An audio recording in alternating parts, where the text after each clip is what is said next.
اور اسی طرح دوسرا جو اہم پوائنٹ تھا وہ مبینہ دھاندلی کا تھا کہ جی انتخابات میں مینڈیٹ چوری کیا گیا ہے۔ مولانا فضل الرحمان نے واضح اعلان کیا تھا کہ وہ اپوزیشن میں بیٹھیں گے، وہ حکومت کا حصہ نہیں ہوں گے، اور انہوں نے اپنی کچھ تقاریر میں اسٹیبلشمنٹ پر بہت سخت الفاظ میں تنقید کی۔ انہوں نے کہا کہ جی کوئی سیاسی حکومت نہیں چلے گی، پس دیوار جو اسٹیبلشمنٹ ہوگی وہی حکومت چلائے گی۔ اب یہاں سے سلسلہ دوبارہ خراب ہوتا ہوا نظر آ رہا ہے۔ کیسے؟ جو افغان طالبان ہیں، جو افغانستان کے اوپر اس وقت برسر اقتدار ہیں، ان میں بھی بہت زیادہ مایوسی پائی جاتی ہے کہ مولانا فضل الرحمان جو ایک ذریعہ تھے وہ اب سسٹم سے باہر ہو گئے ہیں۔ وہ شدید غصے میں ہیں اسٹیبلشمنٹ کے اوپر بھی اور باقی ان سیاسی جماعتوں کے اوپر بھی جو اس وقت حکومت بنانے جا رہی ہیں۔ مولانا فضل الرحمان نے نواز شریف صاحب کو باقاعدہ ان کا نام لے کر کہا تھا کہ ہم ان کو بھی دعوت دیتے ہیں کہ وہ ہمارے ساتھ اپوزیشن میں بیٹھیں۔ اب دھاندلی کے خلاف احتجاج جو ہے جیتنے والی جماعتیں بھی کر رہی ہیں، ہارنے والی جماعتیں بھی کر رہی ہیں، اور جو دھاندلی کے الزامات ہیں یہ تحریک انصاف بھی لگا رہی ہے، یہی دھاندلی کے الزامات جے یو آئی بھی لگا رہی ہے۔ یہاں پر وہ تقریباً ایک پیج کے اوپر ہیں۔ افغان طالبان کیوں نہ اس معاملے کے اوپر مایوس ہیں کہ مولانا فضل الرحمان اگر سسٹم سے باہر ہیں تو ایک ذریعہ جو تھا مولانا فضل الرحمان کی شکل میں کہ ریاست پاکستان کے ساتھ ان کے معاملات جس طریقے سے حل ہونا شروع ہوئے تھے، ٹی ٹی پی کا معاملہ بہت حد تک حل ہونا شروع ہوا تھا، اس کا آغاز ہوا تھا، حل تو نہیں ہوا لیکن اس کا آغاز ہوا تھا۔ دیکھیں وہ جو حکمت عملی تھی کہ بہت بڑے بڑے واقعات ہوئے، خیبر پختونخوا میں بھی افسوسناک واقعات ہوئے، لیکن ٹی ٹی پی نے ذمہ داری قبول کرنے کا جو ایک سلسلہ ہوتا تھا وہ ترک کر دیا ہے یا کم کر دیا ہے، کیونکہ بیچ میں ایک واقعہ ایسا ہوا تھا کہ اس میں باقاعدہ ٹی ٹی پی نے کہا تھا کہ جی ہمارے لوگوں نے یہ حملہ کیا ہے، لیکن وہ جو جس طریقے سے ذمہ داری قبول کرتی ہے ٹی ٹی پی، وہ الفاظ ان کی پریس ریلیز میں نہیں نظر آئے۔ وہاں پر خبریں یہ آ رہی ہیں کہ جی ٹی ٹی پی کے اندر خود جو ہے رائے تقسیم ہے، مذاکرات کے حوالے سے، بات چیت کے حوالے سے، بندوق رکھ کر جو تشدد والی کارروائیاں ہیں وہ روک کر بات چیت کی جائے ریاست پاکستان کے ساتھ یا نہ کی جائے، اس حوالے سے رائے جو ہے وہ تقسیم ہے۔ افغان طالبان کے ہاں مولانا فضل الرحمان کی ایک خاص وقت ہے، ان کی بات کو سنا جاتا ہے، ان کی بات کو توجہ دی جاتی ہے، اور یہ ہم نے دیکھا، یہ ہم نے مولانا فضل الرحمان کے دور افغانستان کے دوران دیکھا۔ ان کی وہاں پہ ملا ہیبت اللہ سے لے کر وزیر اعظم ملا حسن اخند اور پھر وزیر دفاع، وزیر خارجہ، وزیر داخلہ، ان کے بہت سارے جو نامی گرامی وزراء ہیں جو جہادی لیڈرز رہے ہیں، ان سب سے ان کی ملاقاتیں ہوئیں، اور بہت زبردست قسم کا مولانا فضل الرحمان کو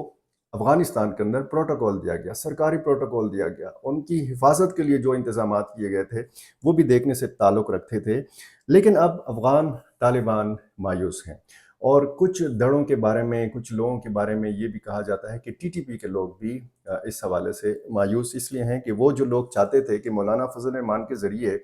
ریاست پاکستان کے ساتھ معاملات کو آگے بڑھایا جائے، اب وہ سلسلہ شاید رک جائے، کیونکہ اسٹیبلشمنٹ بھی شاید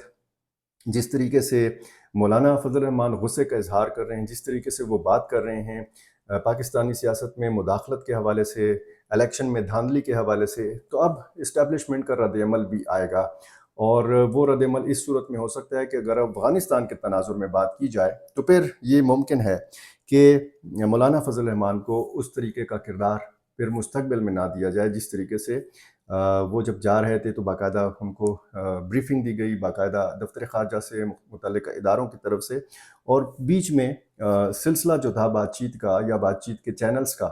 وہ کھلتا ہوا نظر آ رہا تھا، اور پاکستان اور افغانستان کی جو مابین جو کشیدگی ہے اس کو بڑا محسوس کیا جاتا رہا، یعنی افغان قیادت کی طرف سے بھی اس چیز کی ضرورت محسوس کی جاتی رہی کہ جی پاکستان کے ساتھ تعلقات خراب نہیں ہونے چاہیے۔ پاکستان نے بھی اس ضرورت کا ادراک کیا کہ جی افغانستان تو ظاہر ہے کہ ہمارا وہ پڑوسی ملک ہے کہ جس کے ساتھ ہمارے صدیوں پرانے تعلقات ہیں، یہاں پر ہمارے سرحدی معاملات جو بھی ہوں، ڈیورن لائن کے معاملات جو بھی ہوں، لیکن دونوں ملکوں کے عوام کے رشتے ہیں، لسانی رشتے ہیں، تہذیبی رشتے ہیں، ازدواجی رشتے ہیں، اور ثقافتی رشتے ہیں، دونوں ملکوں کے کا جو کاروباری طبقہ ہے وہ ایک دوسرے کے ساتھ جڑا ہوا ہے۔ تو پھر اب یہ کیسے ہوگا؟ مولانا فضل الرحمان سسٹم سے باہر ہیں. مولانا فضل الرحمان کے پاس کوئی حکومتی عہدہ اس وقت بھی نہیں تھا جب وہ جا رہے تھے افغانستان، لیکن وہ اس اتحادی جماعت کا حصہ تھے. یہ افغان طالبان کو بھی اچھی طرح پتہ تھا کہ مولانا فضل الرحمان کس قدر اثر و رسوخ رکھتے ہیں اسٹیبلشمنٹ کے اندر، سیاسی جماعتوں کے اندر، ان کے روابط، اور پھر افغانستان کے اندر افغان طالبان یا TTP کے اندر. اب ان کے یہ افغان طالبان کو بھی پتہ ہے، پوری دنیا اب جانتی ہے کہ مولانا فضل الرحمان اور مسلم لیگ نون یعنی نواز شریف صاحب، ان کے تعلقات وہ نہیں رہے جو کچھ مہینے پہلے تھے، الیکشن سے پہلے تک جو تعلقات تھے. اور پھر مولانا فضل الرحمان اور پیپلز پارٹی، ان کے تعلقات وہ نہیں رہے جو الیکشن سے پہلے تھے. اور الیکشن سے کچھ ہی عرصہ پہلے یہ تعلقات خراب ہونا شروع ہوئے تھے جب مسلم لیگ نون اور JUI نے اعلان کیا تھا کہ جی ہم انتخابی اتحاد کریں گے. مسلم لیگ نون چاہتی تھی کہ بہت زیادہ حصہ اس کو خیبر پختونخوا سے ملے. JUI چاہتی تھی کہ بہت زیادہ حصہ مذاکرات کے نتیجے میں یا سیٹ ایڈجسٹمنٹ کے حوالے سے اگر دیکھا جائے تو پنجاب سے JUI کو دیا جائے. یعنی مسلم لیگ نون کی سیٹیں جو ہیں یا جو ان کے وہاں پہ الیکٹیبلز ہیں وہ سپورٹ کریں JUI کے امیدواروں کو. اور اسی طرح جو تبصرے یا تجزیے تھے وہ یہی تھے کہ جی JUI ہو سکتا ہے کہ اکثریتی جماعت بن کر ابھرے، نہیں ہو سکا. اب مولانا فضل الرحمان کا نہ مرکز میں کردار، نہ بلوچستان میں کردار، نہ خیبر پختونخوا میں کردار، اور ایک عہدہ رہتا ہے گورنر کا. اگر مفاہمت کے بادشاہ سمجھے جانے والے آصف علی زرداری چاہیں تو حاجی غلام علی صاحب جو ہیں یہ اپنے عہدے پر برقرار رہ سکتے ہیں. اس ذریعے مستقبل میں پیپلز پارٹی اور مسلم لیگ نون اور JUI کے مابین دوبارہ سے قربت پیدا ہو سکتی ہے. لیکن میرا چونکہ موضوع آج افغانستان ہے، یہ سارا معاملہ ہے، سسٹم سے مولانا صاحب باہر ہیں، وہ احتجاج پہ ہیں، وہ سڑک کے اوپر ہیں، وہ ایوان میں جائیں گے، لیکن وہ کہتے ہیں کہ جی فیصلے اب ایوان میں نہیں ہوں گے، میدان میں ہوں گے. مولانا فضل الرحمان بڑا واضح موقف رکھتے ہیں دہشت گردی کے موضوع کے حوالے سے. وہ خودکش حملوں کے حوالے سے بڑا واضح موقف رکھتے ہیں. وہ کہتے ہیں کہ ہم اگر مذہبی جو طبقات ہیں، یعنی جو دینی یا مذہبی جماعتیں ہیں، وہ اگر پارلیمان کے اندر رہتی ہیں تو پھر کوئی مسلح جدوجہد کی ضرورت نہیں ہے، کیونکہ وہاں پر پارلیمان کے اندر قانونی اور آئینی طریقے سے غیر اسلامی اقدامات کو روکا جا سکتا ہے. اب انہوں نے ہمیشہ یہ کہا ہے کہ جی اسلام نے کبھی بھی اس بات کی اجازت نہیں دی کہ آپ خودکش حملے کریں، آپ بندوق اٹھا کر جدوجہد کریں. ایک سیاسی جدوجہد، جمہوری جدوجہد پر جمعیت علماء اسلام یقین رکھتی ہے اور اسی جدوجہد کو آگے لے کر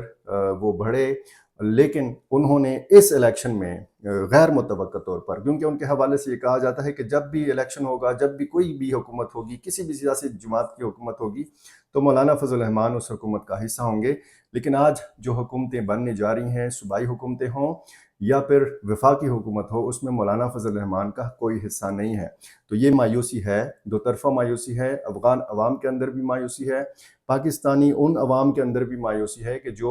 جن کو لگتا تھا کہ مولانا فضل الرحمان پاک افغان کشیدگی کے خاتمے میں اپنا کوئی کردار ادا کر سکتے ہیں. یہ میں نہیں کہہ رہا، یہ وہ لوگوں سے میری جو بات ہوتی ہے اور افغان ذرائع سے جو میری بات ہوتی ہے، جو افغان مبصرین کی میں سنتا ہوں، اور ان سارے حوالوں سے جب میں معلومات اکٹھی کرتا ہوں تو اس حوالے سے پھر مجھے بتایا جاتا ہے کہ جی مولانا فضل الرحمان کے دورے افغانستان سے بڑی امیدیں وابستہ کی گئی تھیں. اب اس کے بعد کیا ہوگا؟ یہ ایک بہت بڑا سوالیہ نشان ہے. مولانا فضل الرحمان کا اگر سیاست میں کردار ہے، مسلمہ کردار ہے، اس کو تسلیم کیا جاتا ہے، ان کو ایک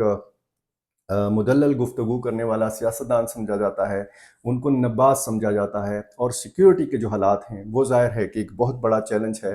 بلوچستان کی حکومت کے لیے بھی، خیبر پختونخوا کی حکومت کے لیے بھی، پنجاب کے لیے بھی، سندھ کے لیے بھی، اور خاص کر وفاقی حکومت کے لیے بھی. اور ہماری جو اسٹیبلشمنٹ ہے، ہمارے جو سیکیورٹی ادارے ہیں، ان سب کے لیے بھی ایک چیلنج ہے. یہ ایک چیلنج دوبارہ سے کس طریقے سے سر اٹھائے گا خدا نخواستہ، اور پھر اس کو